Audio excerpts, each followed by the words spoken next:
এমন কোন নবী নাই, এমন কোন নবীওয়ালা বাণী নাই যার বিরুদ্ধে শয়তান নাই। এই শয়তান যুগে যুগে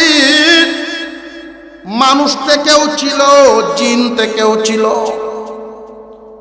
শুধু কি জিন শয়তান যে আমরা যে আউযুবিল্লাহি মিনাশ শাইতানির রাজিম ফরিয়ার কিরিমিরি হের না, মানুষ শয়তানও আছে। মানুষ শয়তানও আছে। চটকদার কথার মাধ্যমে মানুষকে ইলমে ওহীদ থেকে দূরে রাখে। চটকদার কথা কোনটা? চটকদার কথা হলো এমন কথা সাজায়া বলবে যেটা মানুষের হৃদয়ে লাগে। কি কথা? সাধারণ মানুষের সামনে যখন তুলে ধরে, বাচ্চাকে পড়াইবা এমন পড়ানো পড়াও, সার্টিফিকেট পাইব, চাকরি পাইব।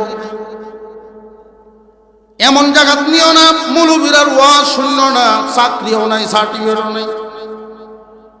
সাধারণ একজন মানুষ চিন্তা করে কথা তো ঠিক, আমার ভূতের সার্টিফিকেটও দরকার, চাকরিরও দরকার। এই চাকরি আর সার্টিফিকেটের আশায় এই ওয়াজ গ্রহণ করে নিছে। 5 মিনিটের জন্য একটা হিসাব আপনাদের সামনে দেই। 100 ছেলে মেয়ে আমরা দিলাম প্রাইমারিতে ভর্তি করে। ক্লাস 1-এ কতজন? আরেকটু জোরে কর। 100 দিলাম ক্লাস 1-এ। মেট্রিক পর্যন্ত 1 2 3 4 5 এইভাবে মেট্রিক পর্যন্ত যাবে। বছরে বছরে ঠিক থাকবে না, জ্বরবে। মেট্রিক কি পাস করবে কি 100 না কমবো? শতকরা 50-এর উপরে মেট্রিকের ওই পার যেতে পারে না। এই যে 50 ধরে গেল, না পাইলো সার্টিফিকেট, না পাইলো চাকরি, আর আখিরাত তো আগেই বাদ। হিসাব মিলছে? এখন আপনি বাবা হিসেবে সন্তানকে কি দিলেন? মুসলমান জেনে রাখবেন, আমাদের আলেম উলামাদের পরামর্শ গ্রহণ করবেন, আলোকিত জীবন পাবেন। রিজিকের মালিক কে? প্রত্যেকটা সন্তানের আলোকিত ভবিষ্যৎ গড়ে দেওয়া মা বাবার দায়িত্ব। বর্তমান সময়ে আমরা যা দেখতে পাই, পোল্ট্রি ফার্মের মুরগ অল্প সময়ে কেমনে বড় করা যায়, ফিশারির মাছ অল্প সময়ে কেমনে লাভবান হওয়া যায়, আমরা যেই পরিমাণ মেহনত এটার পিছনে করি, আমাদের সন্তানদেরকে আলোকিত করার জন্য এই পরিমাণ মেহনত করি না। জেনে রাখবেন, এই পৃথিবীর জমিনে যা কিছু আমরা দেখি, প্রত্যেকটা বস্তুকে যদি মূল্যবান বানাতে হয় এর পিছনে মেহনত করতে হয়। কোনো একটা জমিনে যদি ফসল ফলাতে চান, মেহনত লাগবে। আর ঘাস যদি ফলাইতে চান, মেহনত লাগবে না, হালতের উপরে ছেড়ে দিলেই হয়।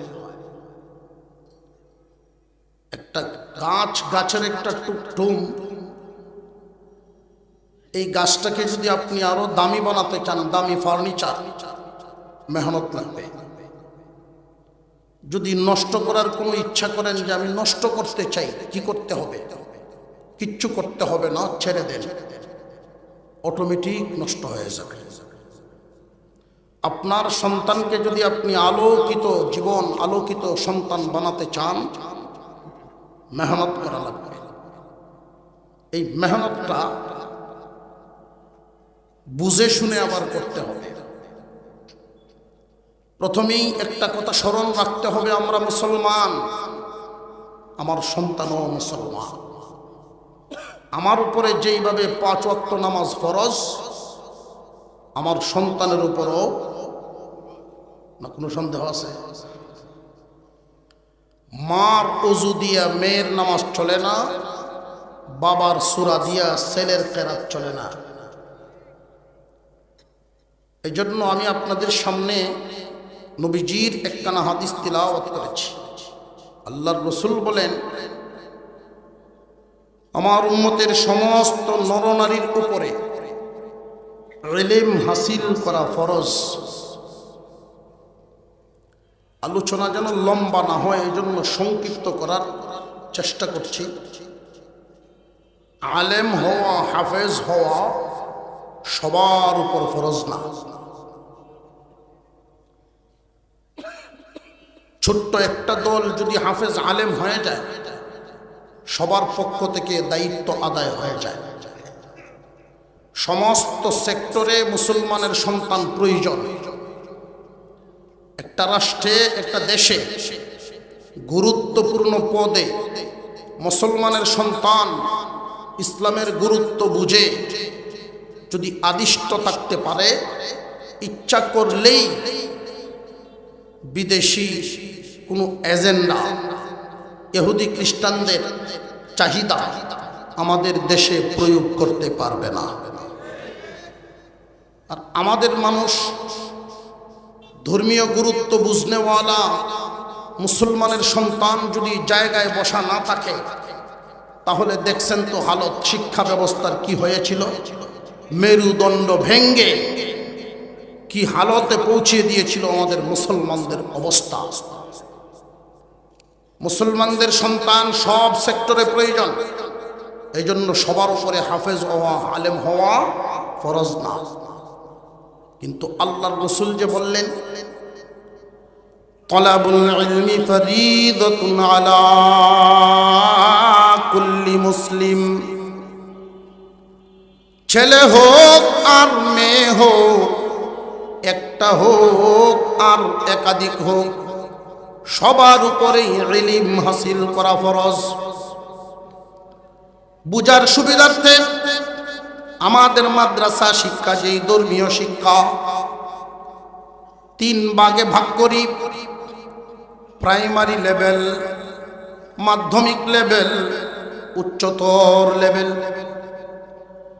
প্রাইমারি লেভেলটা উলামায়ে কেরাম এই পরিমাণ করেছেন, 30 পারা কুরআনুল কারীম সহিহ শুদ্ধ তিলাওয়াত শিখে ফেলে।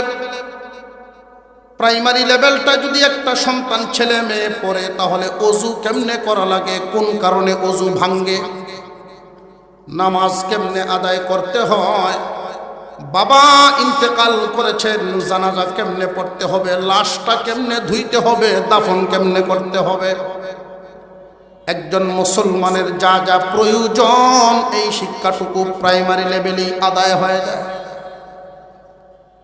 মাধ্যমিক লেভেল হলো দাওরায়ে হাদিস পর্যন্ত, সমস্ত কিতাবগুলো নিজে পড়তে পারে, তালিবে ইলমদেরকে পড়াইতেও পারে।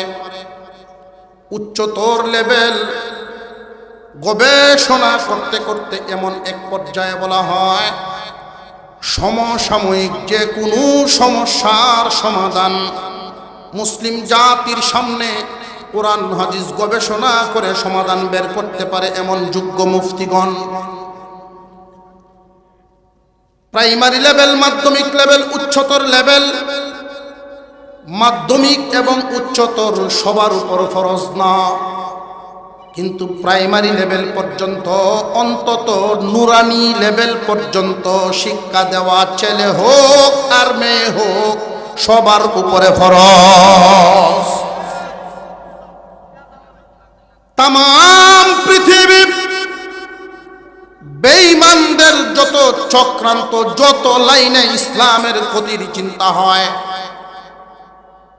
কুরআনুল কারীম যখন থেকে নাজিল হয়েছে, একদল মানুষ কুরআনুল কারীমের পক্ষে দাঁড়িয়েছে, আর একদল বিপক্ষে ছিল না ছিল না।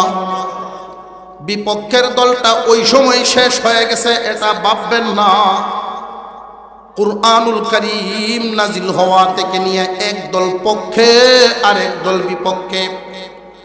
কুরআনের বিপক্ষে যত শত্রু বেঈমান যারা, বিধর্মীরা যত চক্রান্তের জাল বুনেছে, শাখা প্রশাখা বহু ধরনের আছে, তবে মূল টার্গেট একটা, মূল টার্গেট একটা। এই একটা টার্গেট হলো মুসলিম জাতিকে কুরআন থেকে দূরে রাখা। মুসলিম জাতি যদি কোরআন থেকে দূরে রাখে আলোকিত জীবন পাবে না। পৃথিবীর যত ডিগ্রি হাসিল করুক না কেন, মুসলমান সফল জীবন পাবে না, আলোকিত জিন্দেগি পাবে না। আমি লক্ষ্য করে দেখেছি, আমার গবেষণাটা আপনাদের সামনে পেশ করি, মিলে কিনা দেখেন। বেশিরভাগ মানুষ নামাজ পড়ে না, না জানার কারণে। কারণ যে যেটা জানে, জানায় তারে টানে, ঠিক না বেটি? নতুন জামাই শ্বশুর বাড়ি গেছে, ফিরা যাত্রা, নতুন ইত্য রইল, রুমালটা শুধু মুক্ত লামছে, আর তো সব ঠিক আছে। গভীর রাত্রে ঘুম থেকে উঠিয়া তো অস্থির বাপ, বিবি সব জিজ্ঞাসা করেন কি ব্যাপার, এমন হালত কেন? ওই যে একটা বাঁশির সুর শোনা যায়, বাঁশের বাঁশি বাজে, এটা কোনানো। আপনি কি করেন? নদীর হই পারে, আমার যাইতে কারণ নতুন জামাই যাইতে নদী ভার হইবেন কেমন? সাতটায় যাই মুখ, এটা ফু না দিলে আমার ঘুমে ধরতো না। এই এলাকার তো বহু মানুষ আছে, তো সবার তো আর এইটা না। আপনার সন্তান যদি জানে, একবার পড়ে না আরেকবার পড়বে, একবার পড়ে না আরেকবার পড়বে, যখন পড়বে সহি শুদ্ধ করে পড়বে। আর যদি জানেই না, সারা জীবনেও টানলেও মসজিদে আসে না। তবে শেষ পর্যন্ত মুসলমানের শেষ ঠিকানা জায়নামাজ, শেষ ঠিকানা জায়নামাজ। তাও আবার কখন? কোন জায়গার দাম নাই যখন।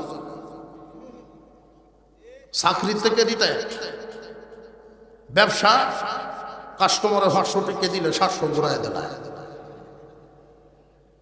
গৃহস্থী চলে না। এখন চেয়ারও বইয়া বইয়া গফ করে আর কয় না, দেখছি দুনিয়াদারি কিস্তা না, সাইডে দিচ্ছি সব কি উনি ছাড়ছে না উনারে সপ্তাহে ছাড়ছে? এমন কি গরম শান্তি নাই, বুড়িটা চিল্লায় কই শয়তান মসজিদও যাইতে। এখন কি করতো? শেষ পর্যন্ত যায় মসজিদ। মসজিদে যে গেল, নামাজ সম্পর্কে তার জানা আছে। কেউ যদি এমন ধারণা করেন যে এখন গেছে এখন শিখব, অসম্ভব। এখানে যারা আছেন, ছোটবেলায় যাদের আব্বা আম্মা এই শিক্ষাটা দেন নাই, আলোকিত জীবন পাওয়া, এই পরিবেশ পান নাই, বড় হওয়ার পরে, বুড়া হওয়ার পরে কয়জন সহি শুদ্ধ তিলাওয়াত শিখছেন? নামাজ কবুল হওয়ার জন্য সহি শুদ্ধ তিলাওয়াত শর্ত।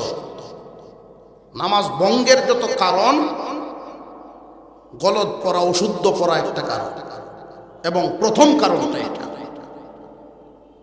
আপনারা হয়তো অনেকেই না বুঝার কারণে ধারণা করতে পারেন যে হুজুর একটু বেখাতারা করে ভরে নিলাম, আল্লাহ তো বুঝবো। হ্যাঁ, আল্লাহ বুঝবেন।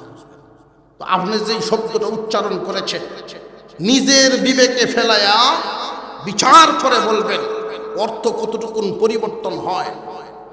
সর্বপ্রথম একটা শব্দ আমরা উচ্চারণ করি আল্লাহু আকবারের পরে, যারা সানা জানে বলল, আর নইলে সূরা কোনটা? ফাতিহা। আলহামদুলিল্লাহ। সব মানুষে আলহামদু উচ্চারণ করতে পারে না। হামদুর জায়গায় হামদু বলে আলহামদুলিল্লাহ। হামদু আর হামদুর বেশ কোনটা হলো এই, সঠিক উচ্চারণ যদি করতে পারে অর্থ দ্বারায় সমস্ত প্রশংসা আল্লাহর জন্য। আলহামদুলিল্লাহ, সমস্ত প্রশংসা কার? আর যদি বলে আলহামদুলিল্লাহ, দুনিয়ার সমস্ত সিরা ফারা কাফর আল্লাহর জন্য। এর নামাজ কি থাকতো না নষ্ট হইতো? আমরা বিপক্ষে হতো। অর্থ পাল্টিলে অবস্থা কোথায় যায়? কাছা থাকতে না নোয়ালে বাঁশ, পাকলে করে টাস টাস। মনে থাকবো না এই কথাগুলো? নিজেরা যা ভুল করেছেন আগামী প্রজন্মের ক্ষেত্রে যেন এমন আর না হয়। ওলামা পরিষদের মাহফিলে গুরালির কিছু কথা সমাজে চালু করে দিবেন। জিন্দিগি যদি আলোকিত করাইতেই হয় তাহলে প্রাইমারি অন্তত নুরানি পর্যন্ত, ছেলে হোক আর মেয়ে হোক, একটা হোক আর 5টা হোক, সবাইকেই পড়াইতে হবে। মুসলমান সন্তানকে ডাক্তার বানাবে স্বপ্ন থাকবে, মুসলমানের সন্তান ইঞ্জিনিয়ার হবে এটা স্বপ্ন থাকবে, অসুবিধার কারণ নেই। একজন মুসলমানের সন্তান পড়াশোনা করতে পারে 18 থেকে 20 বছর পর্যন্ত। 2 থেকে 3 বছর যদি নুরানি বিভাগে চলে যায় ছাত্র জীবন শেষ হয় না। 2-3টা বছর নুরানি বিভাগে আপনি দিয়া দিবেন, এরপরে নিয়ে নেন কিন্ডারগার্টেন আর প্রাইমারি, যেখানেই দেন না কেন ধারাবাহিক পড়াশোনা করবে। প্রথমেই হবে নুরানি পড়া, নুরানি খান পড়াইয়া এরপরে যদি নিয়ে নেন বুকে হাত দিয়ে আপনি নিশ্চিন্তে বসে থাকবেন। আপনার ছেলে মেয়ে দেশের পড়াশোনা শেষ করে পৃথিবীর যে কোনো জায়গায় থাকুক না কেন, কোরআনের নূর তার ভিতরে ঢুকিয়ে দেওয়ার কারণে সে কোনোদিন আর নাস্তিক হবে না। মুসলমানের সন্তান কোরআন থেকে দূরে থাকার কারণে কি হয়? قال النبي صلى الله عليه وسلم إن الذي ليس في جوفه شيء من القرآن كالبيت الخريب। আমার আপনার পয়গম্বর বলেন, যার ভিতরে কোরআনের কোনো অংশ নাই, কোরআনের নূর নাই, তার ভিতরটা হয় মানব শূন্য ঘরের মতো। ঘর আছে ঠিক, মানুষ থাকে না, এমন ঘরের হালত। বহু ধরনের প্রাণীরা তার ভিতরে বসবাস শুরু করে দেয়। ঠিক তেমনি ভাবে উম্মতে মুহাম্মাদীর যার ভিতরে কোরআনের নূর থাকে না, মুসলমান নিজের সন্তানের আলোকিত জীবন গড়বেন, ভুল করবেন না। এই একটা ভুল তার জিন্দিগির এমন এক ক্ষতি করে তামাম দুনিয়া দিলেও এই ক্ষতি পূরণ হবে না। কোরআনের আলো নাই, কোরআনের নূর নেই, তার ভিতরে শয়তান প্রবেশ করে বিভিন্ন সুরতে, কুফর করায় ফেলবে, টের পাবে না। বেদাতের মধ্যে লিপ্ত করে দিবে, টের পাবে না। লক্ষ্য করে দেখবেন যত মানুষ বেদাত কুফুরের মধ্যে লিপ্ত, মাজার পূজারিতে লিপ্ত, একটা মানুষও এমন পাবেন না সহি শুদ্ধ কোরআন তেলাওয়াত জানে। সহি শুদ্ধ কোরআন তেলাওয়াত জানে এমন মানুষ মাজারে সাজদা দিবে না, ভিতর আলোকিত। হাফিজ জি হুজুর রহমাতুল্লাহি আলাইহি উনার এক বক্তব্যে, প্রতিশ্রুতিমূলক বক্তব্যে উনি বলেছিলেন, আমি যদি এই দেশের রাষ্ট্রপ্রধান, রাষ্ট্রপতি হতে পারি। সাংবাদিকরা জিজ্ঞাসা করলেন এক একজনকে এক এক ধরনের প্রশ্ন, আপনি রাষ্ট্রপতি হলে কি দিবেন? কেউ কয় 1.5 টাকা কেজি ভেজ দিব, কেউ কয় চাউলের দাম কমায় দিব, দ্রব্য মূল্য নিয়ন্ত্রণে আসবে। এই হলো প্রতিশ্রুতি চলছে। শেষ পর্যন্ত যখন উনাকে জিজ্ঞাসা করা হয়, হুজুর আপনি যদি রাষ্ট্রপতি হন কি করবেন? হুজুর বলেছিলেন 68,000 গ্রামে প্রথমে 68,000 কোরআন শিক্ষার মক্তব বানাবো। এই কথাটাকে অপব্যাখ্যা করে বহির্বিশ্বে প্রচার করে আমার দেশের মুসলমান ওই হুজুর যদি রাষ্ট্রপতি হন দেশটা মৌলবাদের করা হবে, মাদ্রাসা দিয়া ভরে লাইব। হুজুর কি এই কথা বলছেন যে আমি ডাক্তার আমার দেশে বানাবো না?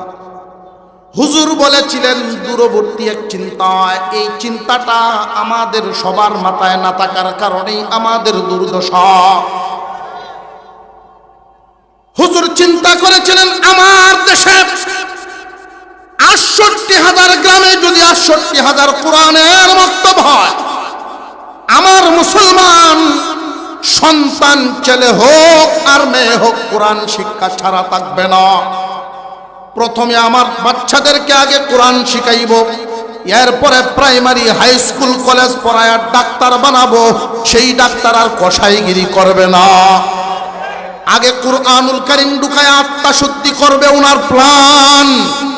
উনি যদি সেইভাবে আলোকিত মানুষ দিয়া উনার চিন্তাধারা অনুযায়ী আমাদের দেশটা গড়ে দিতে পারতেন, তাহলে আজকে আমার দেশের হাজার হাজার কোটি টাকা দেশ থেকে বাহির হইত না। আলোকিত জীবন ছাড়া মানুষ সমাজে আলো জ্বালাতে পারবে না। আল্লাহ পাক রব্বুল আলামিন কুরআন নাজিল করে তিনি এই কথাটা বলছেন, আলিফ লাম রা। এর অর্থ আল্লাহই জানেন, আল্লাহই জানেন। কিতাবুন, কুরআনুল কারীমের ব্যাপারে আল্লাহ বলেন কিতাবুন আনজালনাহু ইলাইকা। ও পয়গম্বর, কুরআনুল কারীম আপনার উপরে নাজিল করলাম লিতুখরিজান নাস মিনাজ যুলুমাতি ইলান নূর। এই কিতাব দিয়ে আপনি অন্ধকার থেকে মানুষকে আলোর দিকে আনবেন। এই কিতাব দিয়ে মানুষকে অন্ধকার থেকে আলোর দিকে আনবেন। লক্ষ্য করে দেখবেন, শুধু যদি এক লাইনে শিক্ষিত হয়, কুরআনের বুঝ তার ভিতরে নাই, যে যত শিক্ষিত হয় এত বড় পাগল মনে হয়। দেখছেন নিয়ম মানুষ, কুরআনের বুঝ না থাকলে মানুষ কেউ আছে জানতে জানতে জাননেওয়ালা হয়, আর কেউ কেউ জানতে জানতে জানোয়ার হয়। বেশি জানার পরে যখন এমন পর্যায়ে পৌঁছে, there is no god, there is no god, Allah বলতে বুঝতে নাই, মানে কিতা কম লাগে। প্রাইমারি স্কুলও অডিট গেছে, তাও আবার পঞ্চম ক্লাস, পঞ্চম শ্রেণীতে ঢুইকা উনি বলতেছেন কোন ক্লাস চলে, অঙ্ক। জায়গা মতো সময় মতো আসছে। বলো তো দেখি স্টুডেন্ট, তোমাদের বুদ্ধি পরীক্ষার জন্য আমি দাঁড়াই না। আমাকে দেখে আমার তাকত অনুমান করে আমি গাড়ি থেকে নেমে এখানে হাইটে আসছি 5 মিনিটে। বলো তো আমার বয়সটা কত হইব? এখন ছাত্র শিক্ষক সব অফ। 5 মিনিটে আচ্ছা এসে গাড়ি থেকে ক্লাস। বয়স কত হইব? কোন সূত্র ফলাই পাও হইতেছে। ফিশনের ক্লাসও একটা দাঁড়াইছে, স্যার আমি ভালো। শিক্ষক হের দিকে ছায়া দেখে এমন এক ছাত্র সপ্তাহে 3 দিন কাজ হতো। বাবা তুই আস না, এটা বলে আসে। আর এমন একদিন আইসস না জানি আমার চাকরির কোন আওয়াজ আসতে। স্যার আমি ভাড়াম। ভেরি গুড, এদিকে বাইর করো তো দেখি। হ্যাঁ, কাগজ লেখে। আহো কি লেখা লেখি কি মিলাইতেছে? স্যার মিলাইতেছে। আপনার 50 বছর, আসলে বেটার বয়স 50। দিছে বেটা লাগাই গুড গুড কইয়া বেটাকে ধরছে কুলো আনজাতে ধরে। বাবা তুই কোন সূত্র ছলায় বাইর করলে আমার বয়সটা? এটা সূত্র আমাদের পাশের ঘরে। কেমনে? আমরা সাথের ঘরে এক আধা পাগল আছে, এর বয়স 25, আর আপনি পুরা পাগল 50।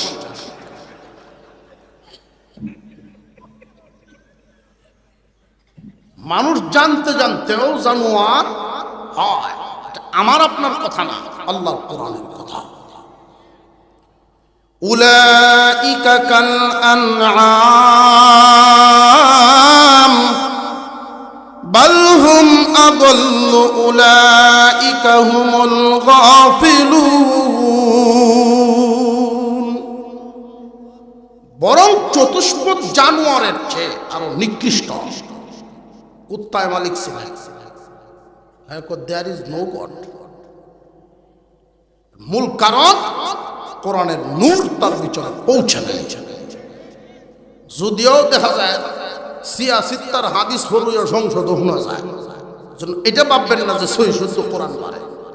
কোরআনের নূর ঢুকলে ওইখানে সে ঢুকত না।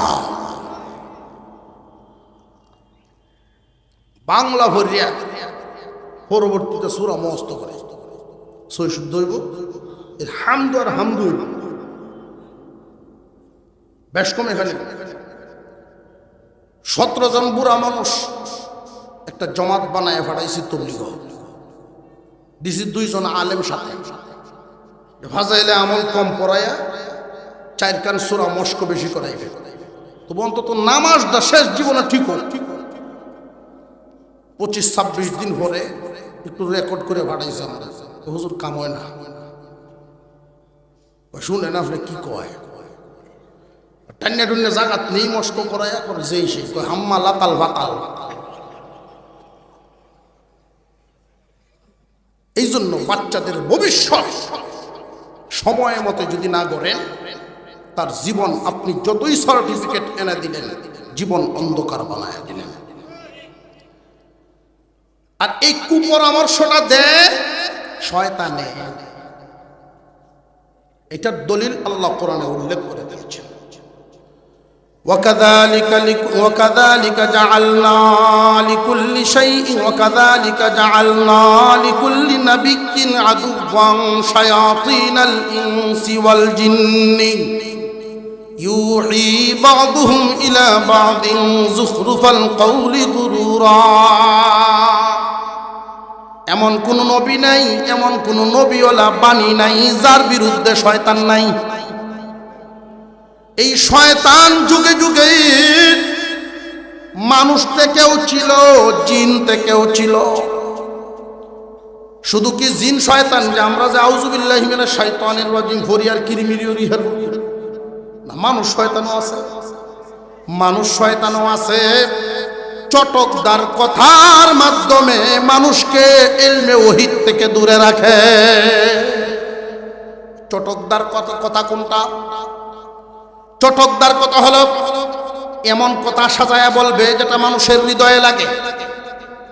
কি কথা? সাধারণ মানুষের সামনে যখন তুলে ধরে বাচ্চাকে পড়াইবা, এমন পড়ানো পড়াও, সার্টিফিকেট পাইব, চাকরি পাইব। এমন জায়গা নিও না মৌলবীরার ওয়াজ শুনল না, চাকরিও নাই, সার্টিফিকেটও নাই। সাধারণ একজন মানুষ চিন্তা করে কথা তো ঠিক, আমার ভূতের সার্টিফিকেটও দরকার, চাকরিরও দরকার। এই চাকরি আর সার্টিফিকেটের আশায় এই ওয়াজ গ্রহণ করে নিয়েছে। 5 মিনিটের জন্য একটা হিসাব আপনাদের সামনে দেই। 100 ছেলে মেয়ে আমরা দিলাম প্রাইমারিতে ভর্তি করে, ক্লাস 1-এ কতজন? আরেকটু জোরে কর। 100 দিলাম ক্লাস 1-এ।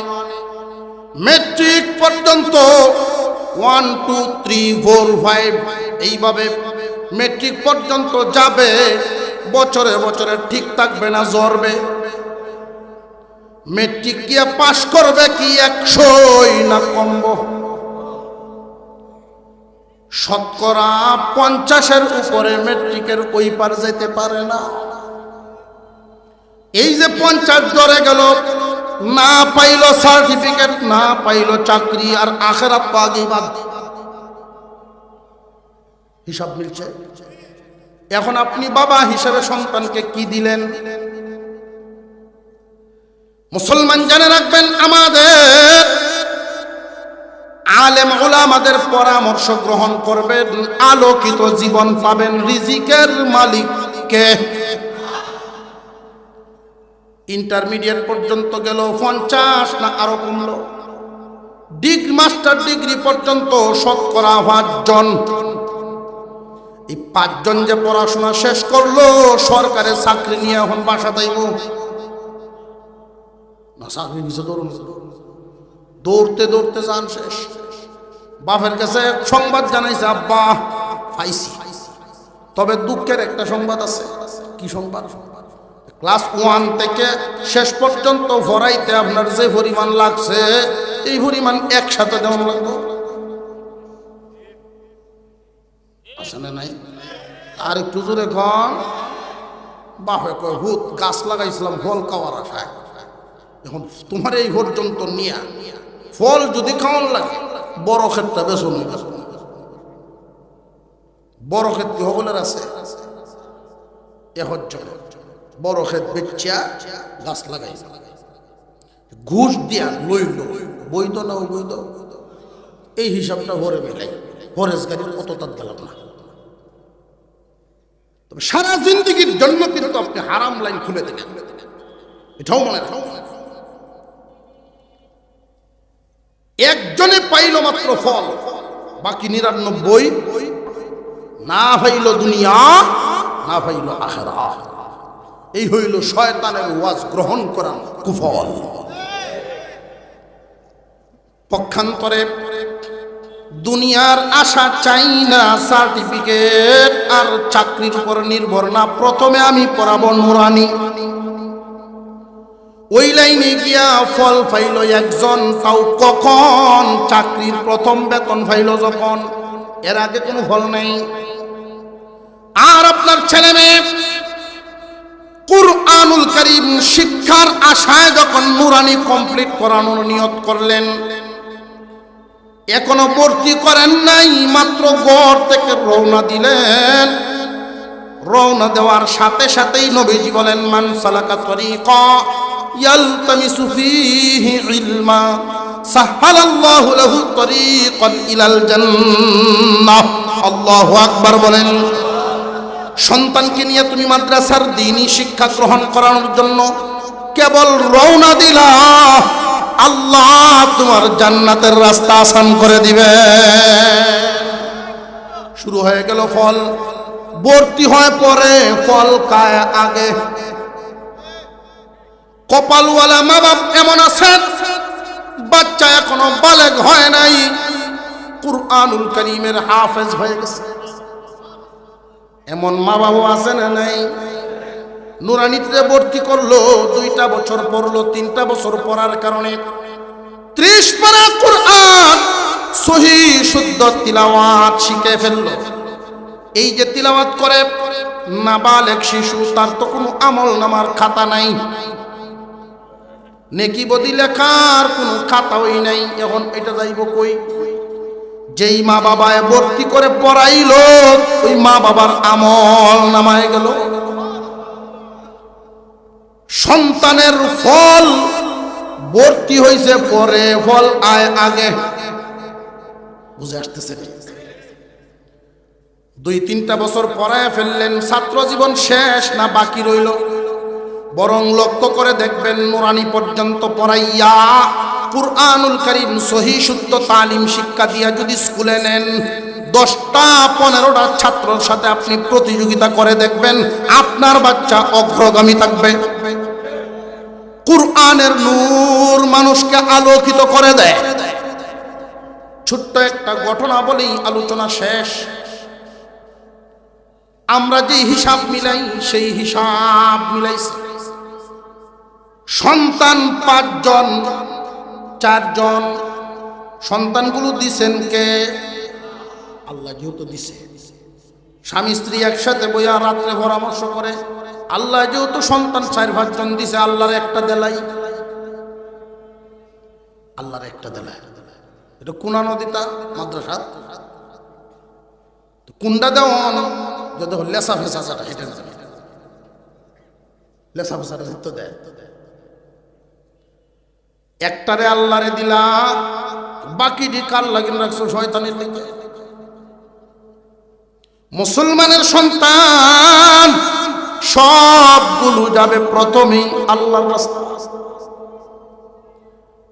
নুরানি পর্যন্ত কমপ্লিট হবে, তুমি বাবা নিশ্চিন্ত, তোমার হক আদায় হয়ে গেল, তোমার দায়িত্ব আদায়। তোমার ঘরটা হবে অন্যরকম দ্বীনি বুঝদার ঘর। এই কথাগুলো আজকে আপনাদের সামনে বলার উদ্দেশ্য হলো, আমরা অনেক শিক্ষিত মানুষ, দিনদার, কিন্তু এটা না বুঝার কারণে সন্তানকে আলোকিত জীবন দিতে পারি না।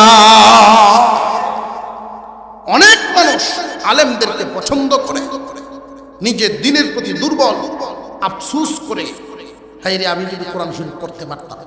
তো আফসোস যে তুমি করো, তোমার সন্তানের ক্ষেত্রে এই ভুলটা কেন করো? শয়তান বলায় রাখে। সম্পদশালী মানুষ, ধনী মানুষ, দুই ছেলের বাপ, আলেমদেরকেও মহব্বত করেন, এলাকার মাতাব্বরিও করেন, সারা এলাকায় এক সম্মান আছে তার। আল্লাহ সম্পদে, ইজ্জতে, আখলাকে সব দিক দিয়েই তারা দিয়েছে। ছেলে দুইটা, একটারে ডাক্তার বানাইবো আর একটারে মেসাব বানাইবো, নিয়ত করছে। ডাক্তার কেন? দুনিয়াতে যদি অসুস্থ হই একটাই আমার দেখ, আর মেসাব বানাইবো হয়ে লোকে যদি আটকি হেঁটে পারবো।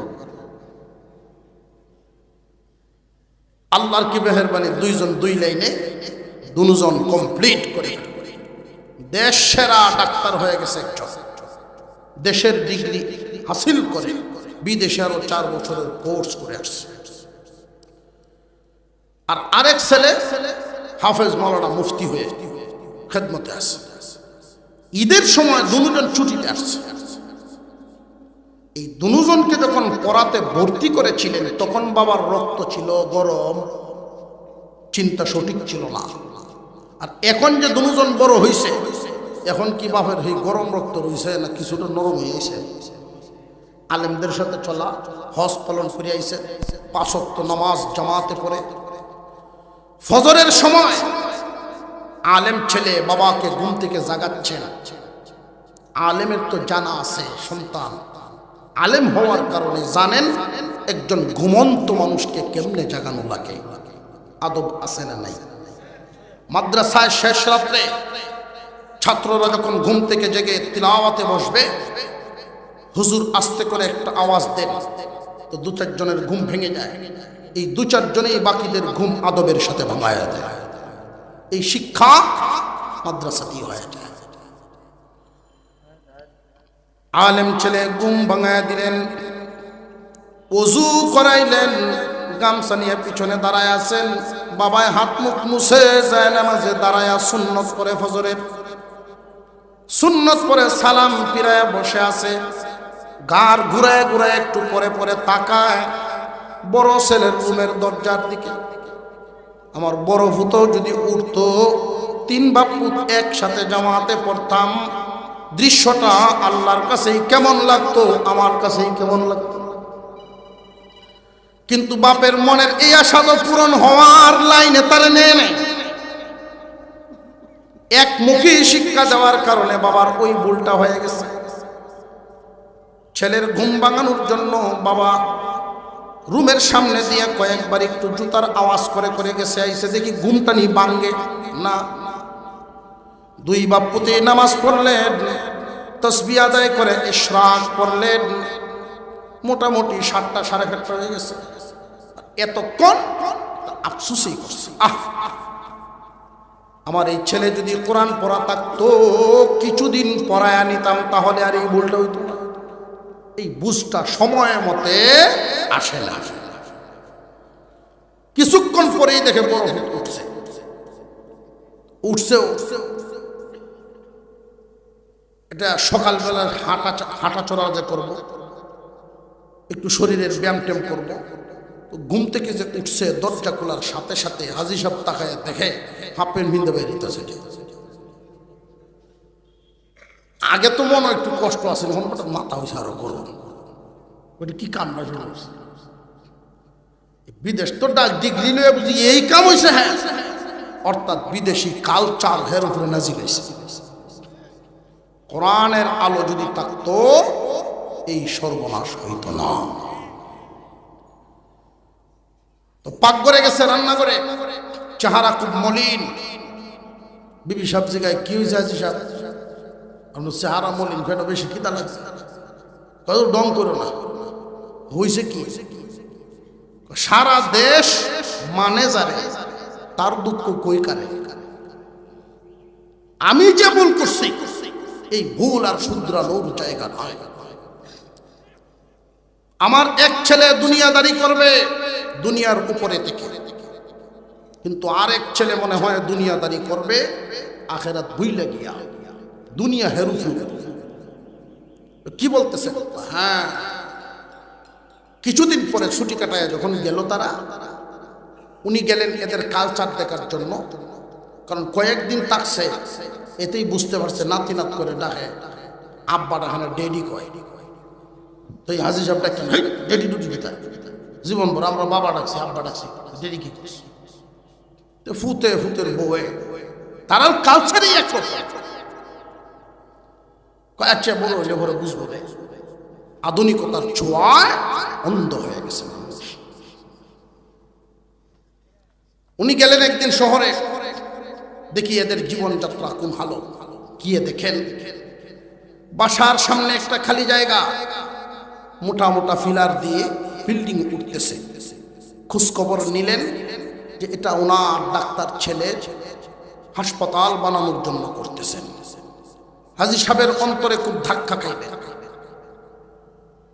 দিনদার দুনিয়াদার, দিনই বুঝ কি জিনিস। মা বাবার কদর বুঝে না সন্তান। যত কারণ আছে এর মধ্যে একটা কারণ দিনই বুঝ না থাকা। সারা বাংলাদেশের বৃদ্ধাশ্রমগুলো তথ্য নিয়ে আমরা দেখেছি, যত মানুষ সেখানে অবস্থান করেন কোনো হাফেজ আলেমের মা বাপ নেই। শেষ পর্যন্ত এটাও তথ্য নেওয়া হয়েছে, সহি শুদ্ধ করে কোরআন শিখাইছেন এমন কোন মা বাপ কি এখানে আসেন? এমনও নাই। ওইখানে আশ্রয় নিতে হয় কাদের? আমাদের দেশে বাস করে কৃষ্টি কালচার পালন করত ইহুদি খ্রিস্টানদের। বাবার মনে আঘাত লাগলো, এত বড় এক কাজ করতেছে, যদিও তার ইনকামের টাকা। আমি বাপরে মুখ দিয়ে বলতে তো পারত, দোয়া তো নিতে পারত, কিন্তু দোয়া যে বাপের কাছ থেকে নেওয়া কত বড় দৌলত, এই বুঝ তার ভিতরে থাকলে তো।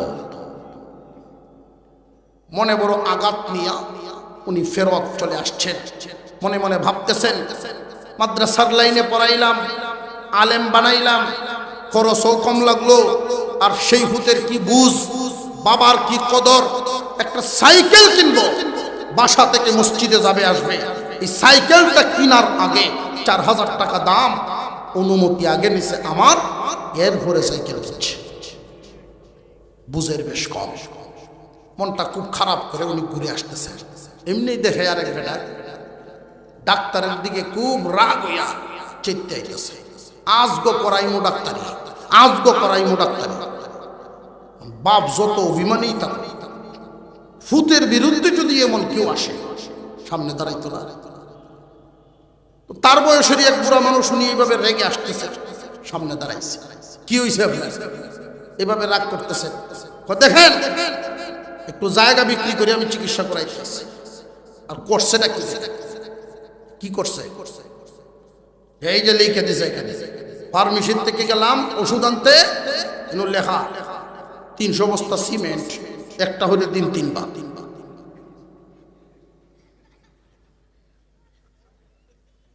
মাথাটা নষ্ট হয়েছে। তো হাজী সাহেব ওনারে আনজাতে ধরছে যে ভাই, আসলে বিষয় হলো এই ডাক্তারের মাথায় দুনিয়া উঠে গেছে। এই যে দেখতেছেন বিল্ডিং উঠতেছে, ডাক্তারের। কেউ দুনিয়াদারি করে দুনিয়ার উপরে থেকে, কেউ দুনিয়াদারি করে দুনিয়ার তলে পড়ে। যারা দুনিয়ার নিচে পড়ে যায় এদের আখিরাত বরবাদ হয়ে যায়।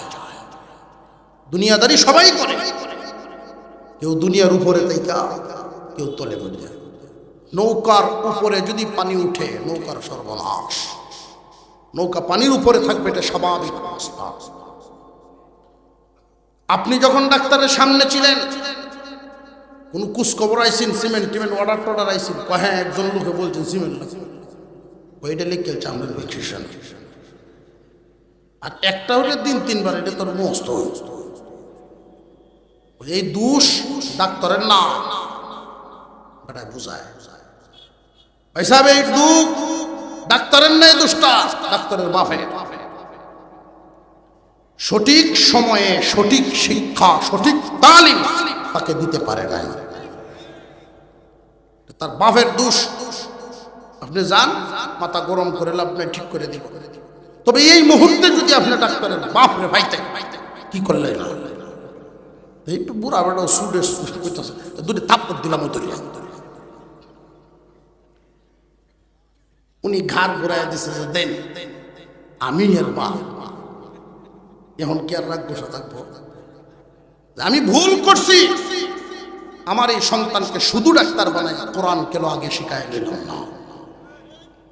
আল্লাহর রাসূল বলেছেন, ছেলে হোক আর মেয়ে হোক, একটা হোক আর 5টা 10টা হোক, প্রত্যেকটা ছেলে মেয়ের উপরে ইলমে দ্বীন হাসিল করা ফরজ।